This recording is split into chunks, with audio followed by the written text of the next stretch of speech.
Can instrumental music tell stories? This was a hotly debated question during the 19th century, during what's now known as the War of the Romantics, just a sort of melodramatic name for a bunch of musicians and music critics duking it out in the pages of music journals, arguing over whether or not music can mean something beyond the sound itself. Music, no doubt, can enhance stories, which is why we celebrate such amazing film composers as Michael Giacchino, Howard Shore, John Williams. But can it tell stories on its own? Instrumentalists who record and release original music often don't even attempt to tell stories with their music. It's more about the musical pyrotechnics, the musical equivalent of Hollywood's endless action sequences without relation to plot. Thankfully, right now, we're undergoing something of a musical renaissance with more and more incredible musicians, instrumentalists, using their technical prowess toward really meaningful artistic ends, toward telling stories with their instruments.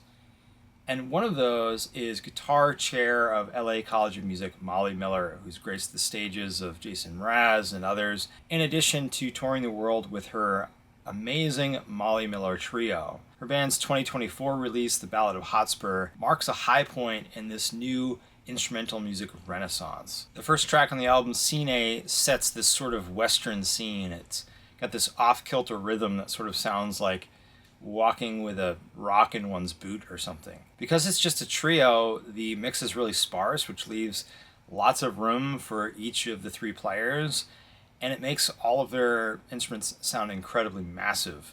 And it's helped a bit by the liberal use of just gorgeous sounding reverbs. You know, the drums sound like they're echoing in some western, midwestern canyon. We get a bit of a set change with the next track, Blues to Greens. These compressed, breathy sounding cymbals and Molly's modulated guitar tone. It sounds like she's drawing us to the water's edge. Whereas on the first track, she really digs in and we get this sense of perseverance in the face of harsh terrain. On the second track, she lightens up her touch and really rubs off the hard edges of her tone. That upbeat spirit carries into the next track, the funkiest on the album, Saddles Back. Jennifer Condos's warbly, funky sounding bass trades center stage with Molly Miller's guitar, and Jay Bellerose just finds endlessly interesting ways to fill time between them. Even if most music today was not built on a foundation of just stock, homogenized drum loops, even if there were more live drummers, Bellerose would still stand out as a unique musical voice.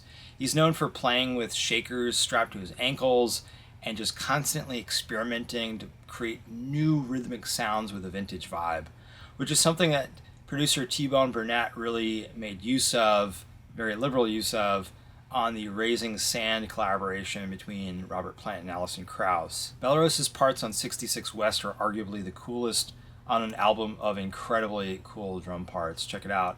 He's evoking sort of walking with spurs in the boots vibe from a drum kit, using rim shots, snare hits, and his toms sound incredibly massive. It's like when he hits them, dust clouds of reverb just emanate from them.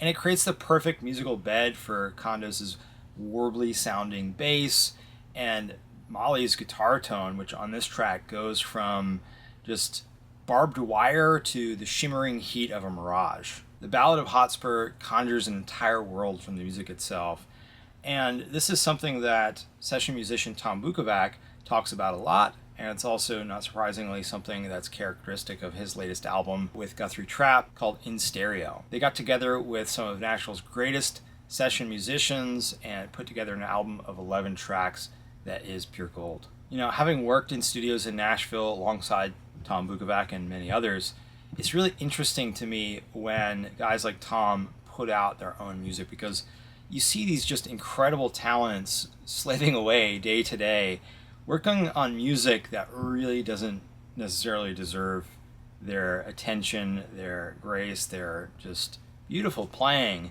And it's such a rare treat when somebody like this gets let loose to create his own music. Black Cloud, the first full-length track on the album, is a really fitting title for the scene that this song paints. It sounds like watching rain rolling down the window pane and just sort of wondering how one's life has got off track and how to get it back on track.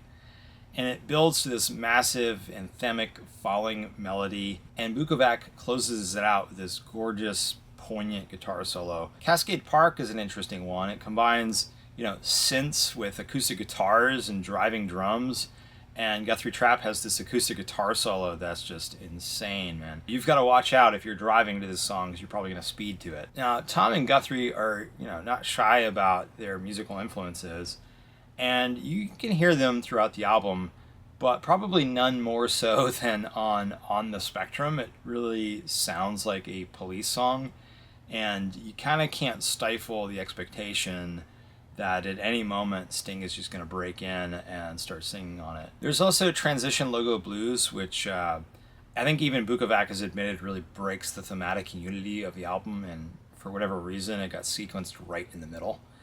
It's this really barn-burning, country, hot guitar lick song.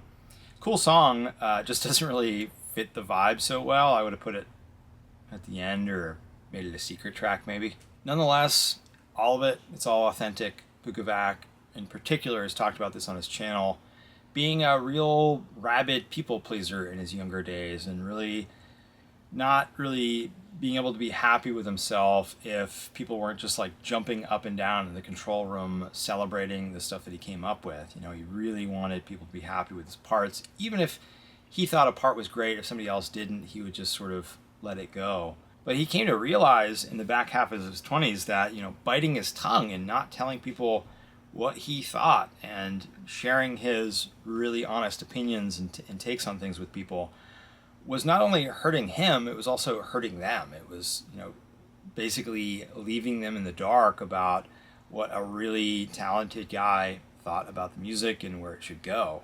And so he did a complete 180 and has sort of become known for being extremely vocal in sessions and telling people what he thinks and where a song ought to go, which has led him to some production work, which he really loves doing as well.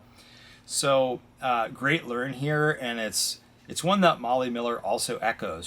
She talks about how, if you're making music for you, you're going to make something that is good and that lasts. And if you're aiming to create music for other people, if pleasing other people is your goal, you're going to create stale crap that won't last a few weeks. It won't stand the test of time at all. And I think that strong independent streak is really at the root of bringing back the instrumental and showing us that, yes, indeed, instrumental music can tell really great stories.